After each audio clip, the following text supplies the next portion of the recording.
Baik ibu-ibu, mari kita berdoa. Bapa dalam sorga, kami memuji Engkau. Kami berterima kasih buat kekuatan yang baru yang Tuhan sudah berikan buat kami semuanya. Terima kasih kesehatan, terima kasih jamahan Tuhan, terima kasih berkat Tuhan, terima kasih pertolongan Tuhan. Sepanjang bulan Agustus, sekarang kami di bulan September. Kami tahu rahmat-Mu sungguh agung, sungguh mulia. Kau sangat memperhatikan kami Tuhan. Dari persoalan-persoalan yang kecil sampai yang terbesar. Dari persoalan-persoalan yang kami tidak bisa selesaikan, yang kami tidak bisa jangkau, tetapi pada akhirnya Engkau menolong kami di situ. Kami berterima kasih kepadamu. Kami sangat berterima kasih, sangat bersyukur dari segala hal yang tidak mungkin Kau buat menjadi mungkin. Itu rahmat anugerah-Mu yang sungguh luar biasa. Bahkan kami bersyukur juga pandemi yang semakin melandai. Kami tahu juga, kami tidak tahu jalan keluarnya. Tapi kami selalu berdoa, Engkau yang lebih tahu bagaimana menyelesaikannya. Dan Engkau menunjukkan jalan keluar yang sungguh dahsyat, sungguh luar biasa. Sehingga kami boleh melihat dalam bangsa kami juga. Beberapa sekolah sudah mulai buka, beberapa usaha sudah mulai jalan. Dan beberapa gereja juga sudah mulai beraktivitas. Terima kasih Tuhan. Terima kasih buat rahmat anugerah-Mu. Kami sangat sadar bahwa Engkau adalah sandaran hidup kami, Engkau adalah pertolongan kami, Engkau segalanya bagi kami. Kami menyerahkan hati kami lagi sore ini. Kami rindu firman-Mu, biarlah Tuhan berbicara, Tuhan menolong, Tuhan memberkati kami semuanya. Supaya firman yang kami dengarkan hari ini menjadi firman yang menguatkan, meneguhkan, membawa kami lagi kepada kebenaran Tuhan. Terima kasih, terpujilah nama-Mu. Dalam nama Yesus kami sudah berdoa. Yang percaya katakan, amin. Baik, selamat sore ibu-ibu. Shalom. Mari kita belajar, kita lanjutkan pelajaran kita minggu lalu. Ya, minggu lalu kita melihat persoalan yang ada di Ya, minggu lalu itu persoalan yang ada di Meriba ya, di Meriba. Ya, yaitu persoalan air. Ini saya review dikit ibu-ibu ya. Ya, persoalan air. Ya, ternyata kita bisa melihat Tuhan bilang di sini ada persoalannya bicara. Ya, tapi ternyata Musa memukul. Ya, memukul. Ya, dalam arti di peristiwa Meriba ini ya mujizat terjadi. Ya, mujizat terjadi. Tapi Tuhan murka. Ya, Tuhan murka. Sehingga keputusannya apa? Musa, Harun tidak masuk tanah perjanjian. Nah, ini minggu lalu pelajaran kita. Jelas ya ibu-ibu ya. Nah, sekarang kita mau belajar lanjutannya. Ya, kemarin kita melihat di bilangan, ya, bilangan pasal 20 ayat 2 sampai dengan ayat yang ke-13. Ya, ini pelajaran kita kemarin. Sekarang kita belajar ayat berikutnya. Ya, mari kita lihat ayat berikutnya itu ada di bilangan pasal 20 ayat 14 sampai 21. Ya, tema pelajaran kita adalah efek masa lalu. Nah, ini ibu-ibu ya. Temanya efek masa lalu. Ya, jadi semua kita punya masa lalu. Ingat baik-baik ya, punya masa lalu. Tidak ada di antara kita yang tidak punya masa lalu. Tetapi lihat nih, masa lalu itu selalu berefek kepada masa kini. Ya, berefek kepada masa kini dan juga kepada masa yang akan datang. Ya kan? Kalau apa? Kalau tidak disalibkan masalahnya. Ya, masa lalu itu kalau nggak disalibkan di atas salib Kristus akan selalu punya efek kepada masa kini dan juga masa yang akan datang. Jadi pelajaran yang nanti kita lihat di sini, ini adalah efek masa lalu. Persoalan antara siapa? Antara Esau dan Yakob. Ya. Nah, ini kemarin kita belajar tentang di Masa dan di Meriba itu. Sekarang kita belajar di Kades. Ya, ini Kades. Ya. Mereka ada di daerah Kades, mau melintasi apa? Melintasi Edom. Israel minta tolong supaya bisa lewat. Ya, bisa lewat. Nah, nanti kita lihat jawabannya apa di sana. Ya, baik. Kita baca dulu ya. Ibu-ibu, ayatnya kita baca dulu supaya kita boleh menemukan berkatnya dari dalamnya. Ya, karena kalau nggak dibaca ayatnya, nanti kita tidak mengerti apa yang sedang kita bicarakan. Ya, nah sekarang mari kita lihat ayatnya yang mau kita lihat itu adalah di Bilangan pasal yang ke-20 ayat 14 sampai 21. Ya. Mari kita lihat Bilangan pasal 20.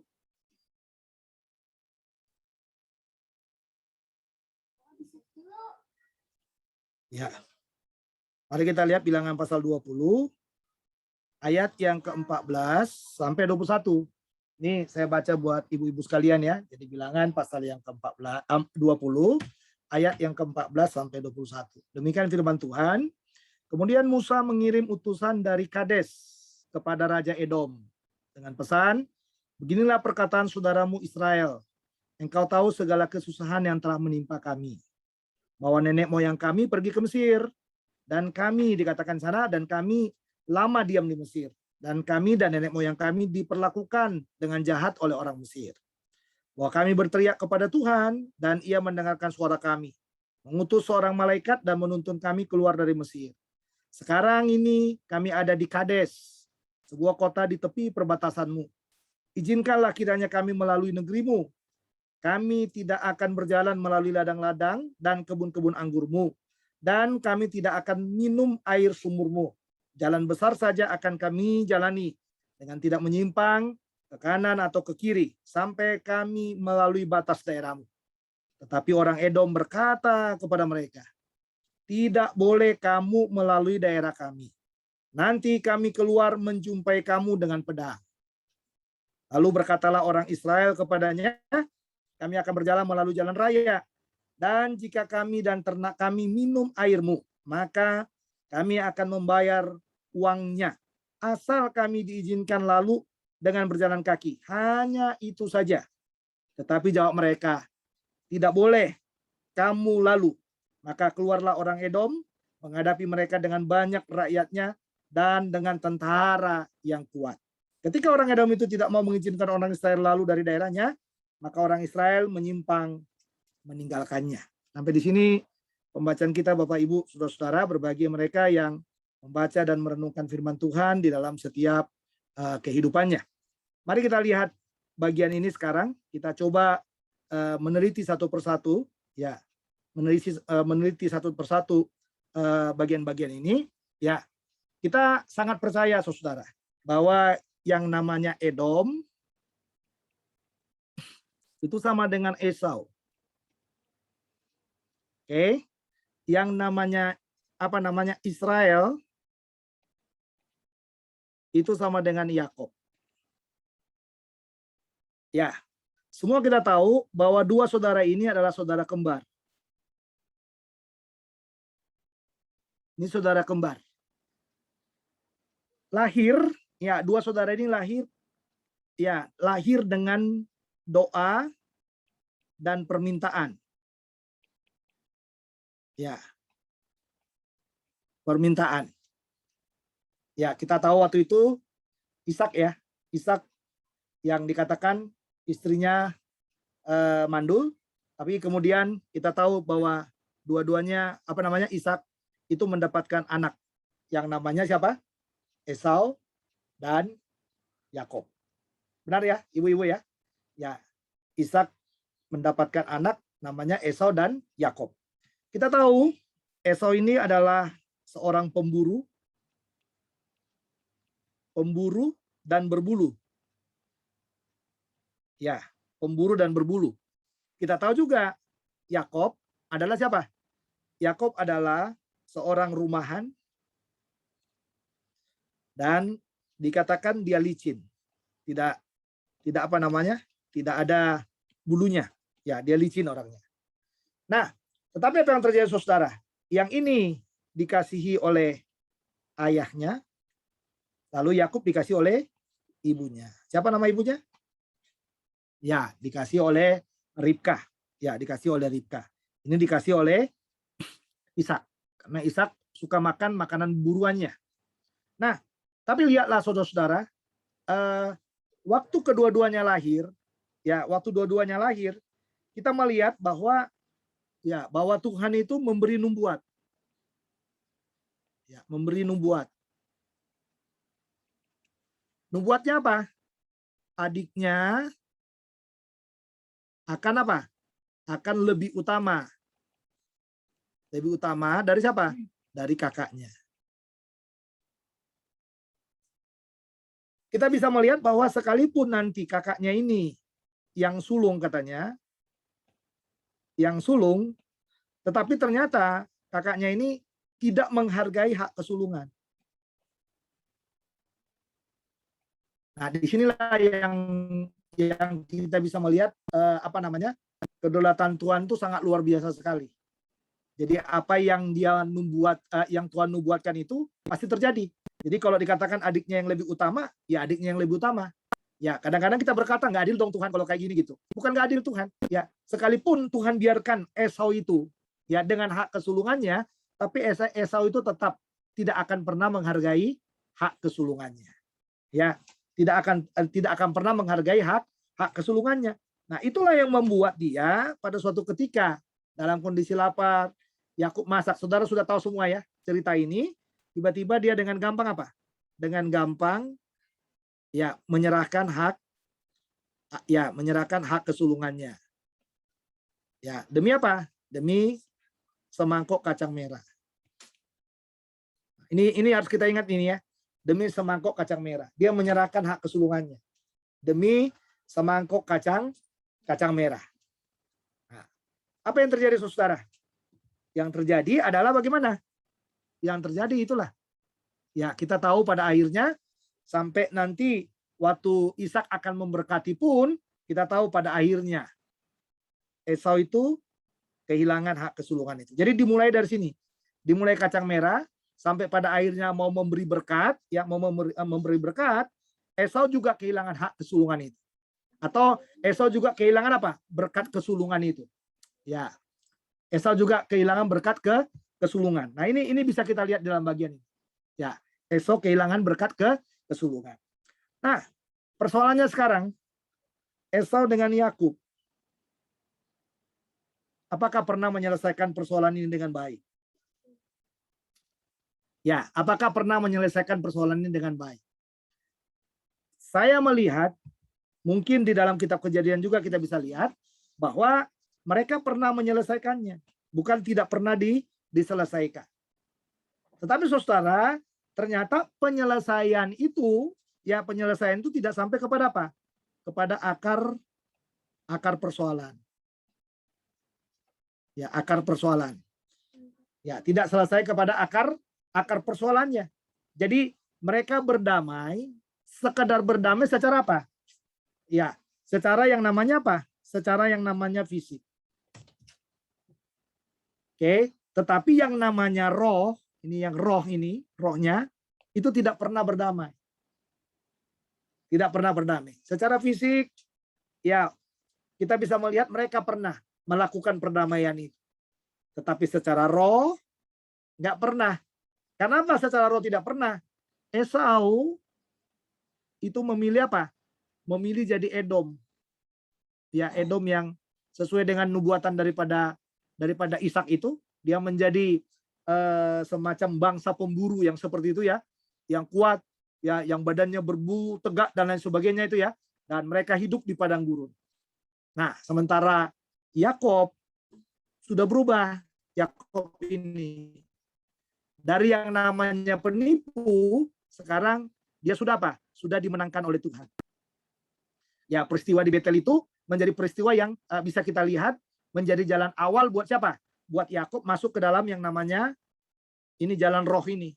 Ya, jalan roh ini yang disebut dengan pertobatan. Ya, sampai nanti kita bisa melihat bahwa Yakub ini dengan 12 suku ya, dan Esau dengan keturunannya yang begitu banyak. Ya, mereka semuanya pernah saling bertemu. Ya, waktu waktu Yakub mau keluar dari mertuanya itu. Ya, waktu Yakub mau bertemu keluar dari mertuanya, dia sempat bertemu dengan kakaknya ini. Ya, sempat bertemu dengan kakaknya. Tapi dia dengan kelicikannya juga ya. Kita bisa melihat di sana dengan kelicikannya, dengan strateginya untuk apa? Untuk bisa keluar dari ancaman daripada kakaknya. Iya. Bapak Ibu, saudara-saudara yang dikasihi oleh Tuhan. Ternyata ya kondisi yang seperti ini ya, ini kondisi yang namanya apa? Kondisi yang namanya leluhur. Leluhur mereka. Edom, leluhurnya adalah Esau. Lalu Israel, leluhurnya adalah Yakob. Ini tetap hidup di negeri mereka dan kuat. Esau ini. Sementara itu tadi dalam ceritanya, ya dalam ceritanya Yakob, ya dalam ceritanya Israel, dalam ceritanya Israel, kita bisa melihat bahwa mereka dibuang ke Mesir. Itu tadi ya, kalau saudara lihat ya, dibuang ke Mesir. Lalu dikatakan apa? Diberlakukan jahat. Lalu yang ketiga apa? Sekarang mau bebas. Mau bebas. Karena sudah ada apa? Ada malaikat yang menolong. Ada malaikat yang menolong katanya. Mereka sudah bebas. Mereka mau keluar kemana? Mau keluar dari Mesir. Nah, tapi ternyata, perhatikan nih saudara. Ini ternyata mereka melewati apa? Mereka sekarang sudah ada di Kades. Dari Kades mereka melaporkan 3 hal ini. Tadi ibu-ibu baca semua ya. Ibu-ibu sudah baca semua ya. Sudah mengikuti pembacaan tadi. Ya, semua mereka dikatakan bahwa di Mesir mereka seperti apa, diberlakukan seperti apa, dan sekarang ada malaikat pembebas yang akan membebaskan mereka. Ya, lalu dikatakan sekarang kami di Kades. Ya, coba lihat di dalam ayat yang ke berapa itu tadi? Ayat yang ke 17 ya, ayat 17. Izinkanlah kiranya, ayat yang ke-14. Kemudian Musa mengirim utusan dari Kades kepada Raja Edom dengan pesan, beginilah perkataan saudaramu. Lihat di sana. Ada kata saudaramu ya.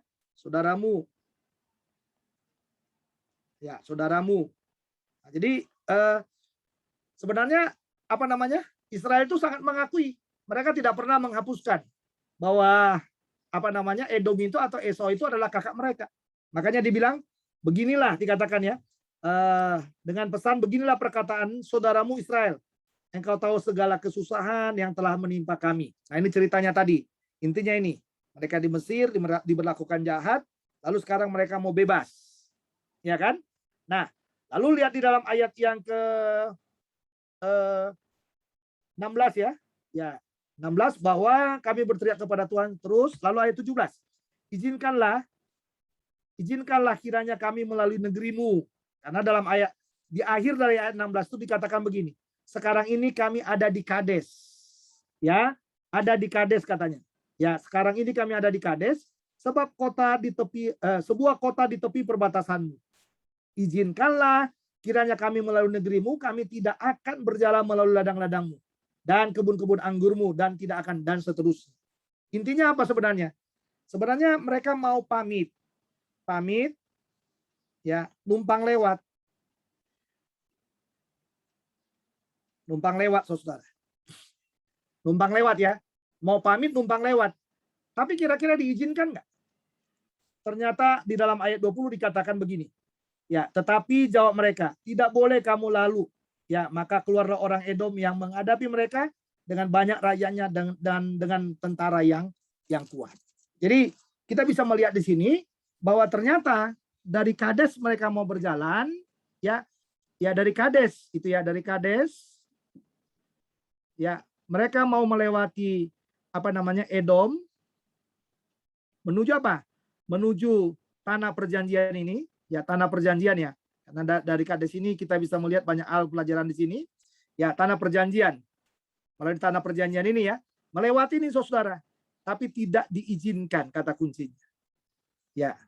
Jadi kata kuncinya itu adalah dikatakan kata kuncinya tidak diizinkan.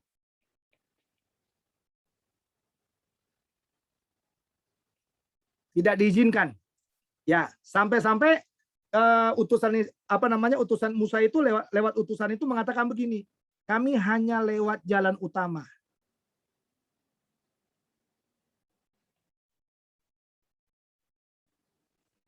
Ya, di sini pun tidak diizinkan. Lalu yang berikutnya, kami lewat. Kami lewat. Kalau ada yang dimakan ya, dimakan atau diminum sama ternak kami, sama ternak, pesannya apa? Dibayar. Dibayar ya. Tapi kira-kira diizinkan nggak? Ternyata tidak diizinkan. Tetap sama di sini ya. Di sini tidak diizinkan. Ya. Ternyata tidak diizinkan. Nah, di tengah-tengah tidak diizinkan ini yang paling sadis Saudara, ya yang paling sadis apa? Yang paling sadis adalah bawa pedang dan pasukan. Untuk menghalau kan? Untuk menghalau. Nah, di sini kita ketemu bahwa Musa dengan bangsa itu, ya mereka apa? Jalan lewat jalan lain.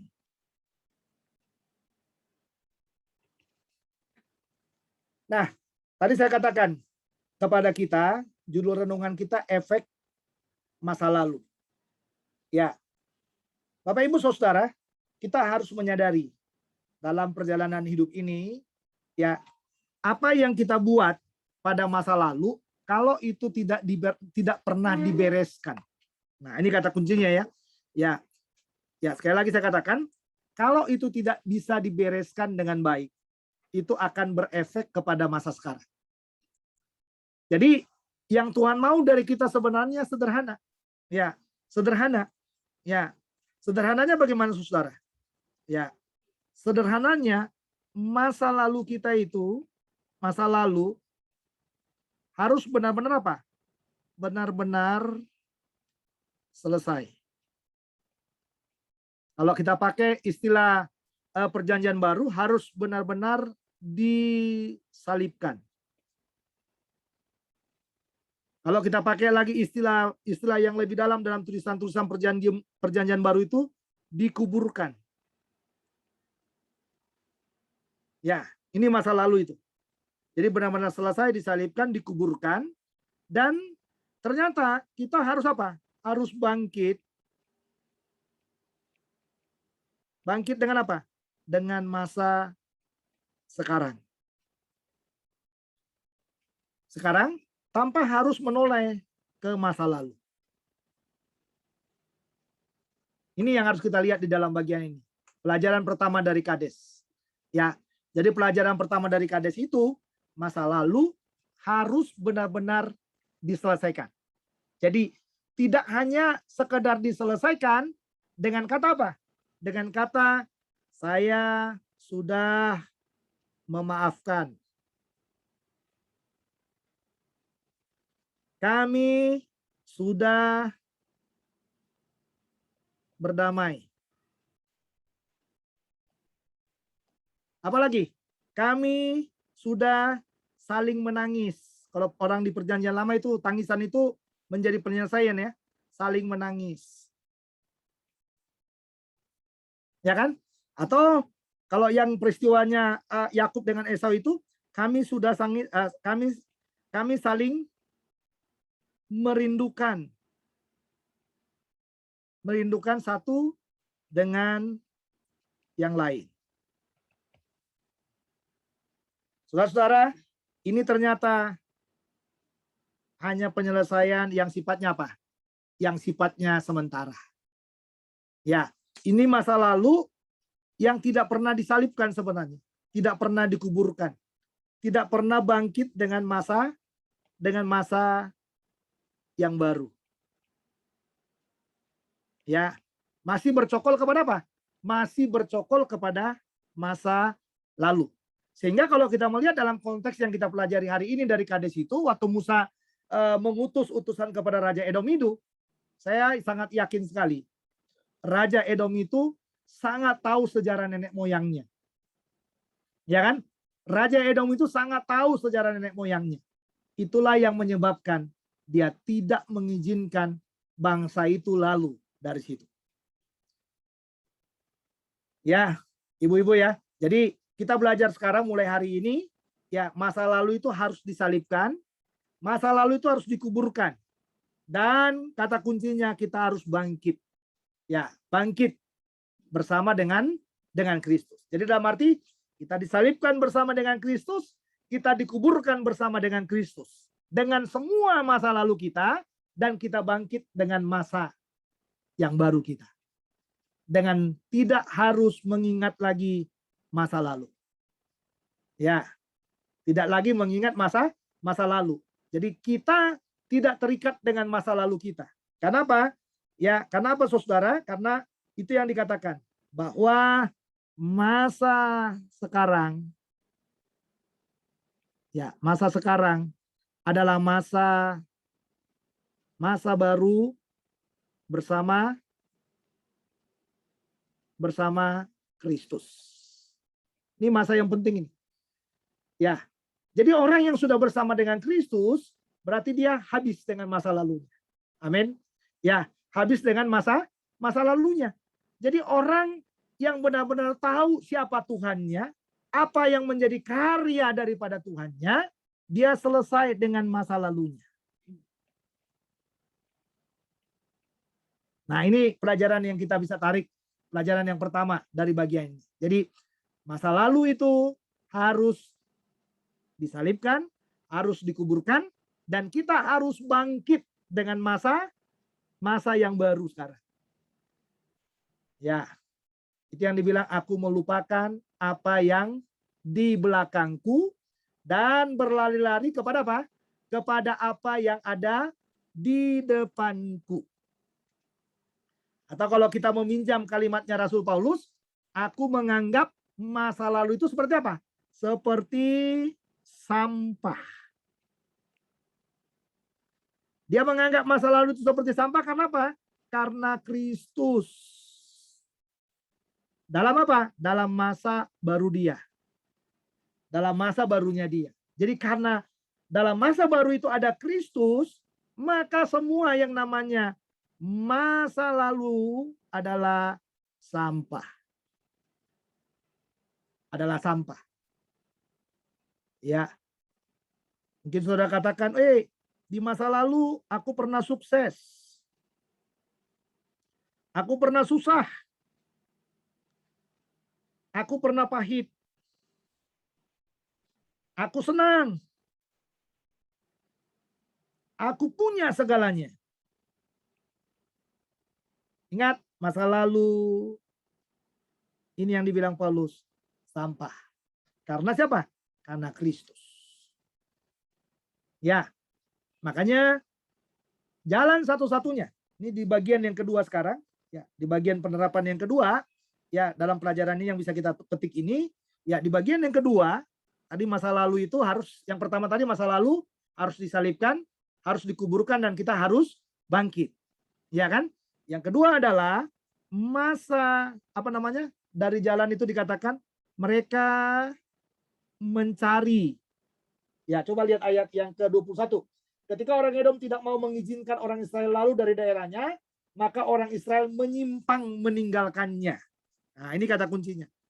Kata kuncinya adalah, yang harus kita ingat di sini adalah menyimpang.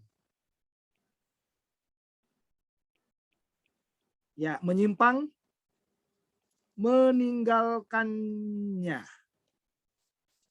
Artinya apa saudara yang kalau dikatakan menyimpang meninggalkannya ini? Berarti apa?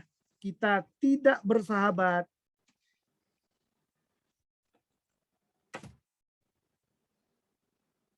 Kita tidak bersahabat dengan apa? Tidak bersahabat dengan masa lalu kita. Ya, makanya kata kuncinya menyimpang. Artinya dia serong. Ya, dia berjalan serong. Tapi berjalan serongnya dia bukan berjalan serong dalam arti negatif, tidak. Tapi berjalan serong dalam arti positif. Ya, yang disebut tadi sana, kita tidak bersahabat dengan masa lalu kita. Ternyata Edom diajak untuk bersahabat. Ya, demi masa depan Israel. Kan karena dia mau jalan kan demi masa depan ya.